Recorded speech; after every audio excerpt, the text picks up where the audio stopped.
무명 8편. 제자가 스승에게 질문으로 도발을 하였다.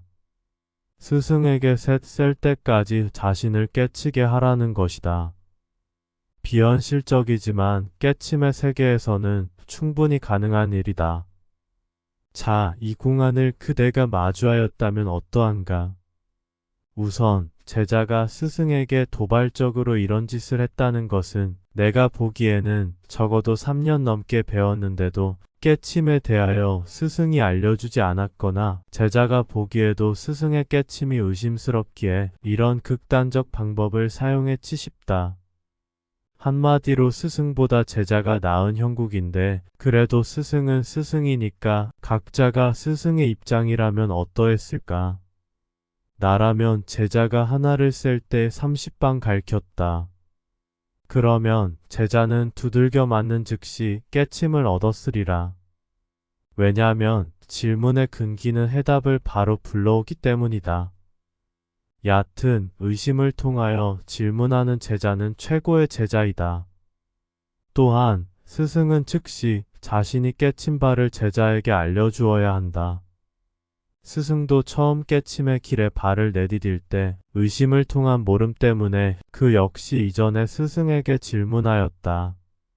설령 스승의 대답이 제자가 보기에 엉뚱한 대답일지라도 제자는 잘 참고하여 살펴야 한다.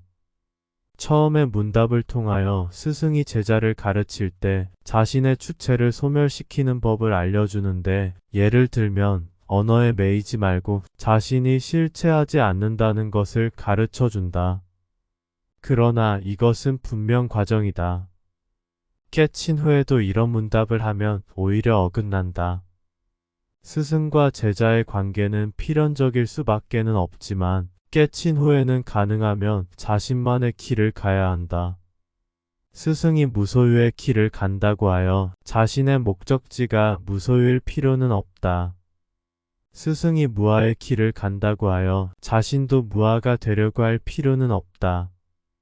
가능한 스승과 제자를 안 만드는 것이 제일 좋지만 혼자로서는 암흑이기에 어쩔 수 없다고 치고 깨친 후에는 깨침은 커다란 바다와도 같다.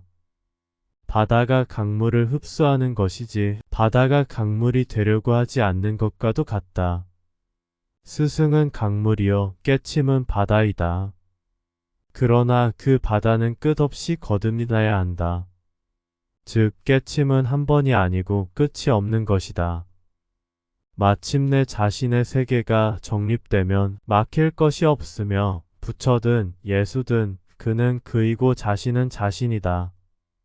예수도 못 본 길, 붓다도 못 가본 길이 자신에게 보인다면 그는 선택받은 자이다. 인간으로 태어났을 때 깨치는 것이 중요하다. 깨침을 통한 평온함을 추구할 필요는 없다. 깨침은 평온해지기 위함도 평온한 상태도 아니다. 또한 깨침은 평온함보다는 고가 더욱 드러나는 것이다.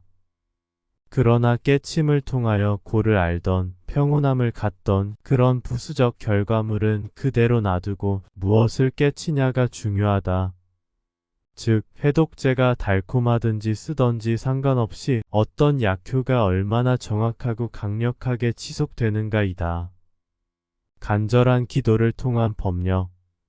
그런 법력의 내용은 천상의 관리자 도움은 거의 희박하고 대부분 윤회에 들지 못하고 떠도는 잠령의 도움이다. 따라서 기도를 하여 소원을 비는 행위는 적절하지 않다. 절, 교회, 성당 마찬가지이다. 소원은 인과의 대가가 반드시 따른다는 것을 기억하여야 한다. 각자는 순간의 드러남을 통하여 의식이 멸한다고 하지만 시간 차이를 두고 의식이 드러나서 나중에 인식되어지는 것으로 즉 이미 지나간 의식이지만 그 드러남을 알아차릴 때 의식을 통하여 인식하게 된다는 말이다. 의식되지 않은 상태로 그저 존재할 때 그것을 언젠가 알아차림도 의식에 의한 작용이다. 온전한 의식의 멸함은 영원히 알아차릴 수 없어야 한다. 그러나 영원히 의식이 멸한다는 것은 자신이 존재하는 한은 불가능하다.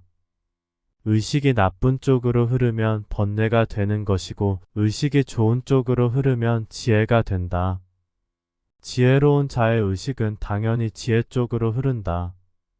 그러나 의식이 번뇌로 가느냐, 지혜로 가느냐는 각자의 일상사이며 깨친 자에게는 크게 중요하지는 않다. 왜냐하면 이미 지혜가 번뇌요, 번뇌가 지혜임을 알기 때문이다. 쫓는 자와 쫓기는 자의 경우 자신 내부의 의식 간의 대립으로 볼 수 있는데 이런 무의식적 번뇌는 대부분 허망한 것이다.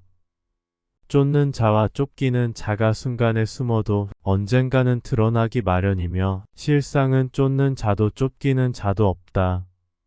그냥 현실로 드러남이며 그것이 인식될 뿐이다. 쥐었다 폈다. 놓았다 잡았다. 이런 것이 자유롭게 될 때 얽매임은 사라지고 있는 그대로 자연적인 감정이 드러나는 것이다.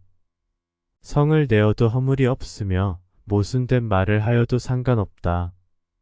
이것이 이른바 깨친 자의 속성이다. 수처작주 이생기심이라. 마음을 여러 형태로 내었지만 그 내어놓은 마음에 머물지 않는다. 자비심도 마찬가지며 보살행도 마찬가지이다. 모든 만물의 법계는 있는 그대로 정확하다. 인과의 법칙은 견고하기에 가능하면 선업을 쌓는 것이 좋다. 아니, 자연히 선업이 쌓아지는 것이다. 선과 악은 비슷한 것이어서 구분할 것이 못되지만 통상적인 선과 악을 구분하여 자신의 행동을 바르게 해야 한다. 선은 상처를 적게 남기지만 악은 상처가 깊기 때문이다.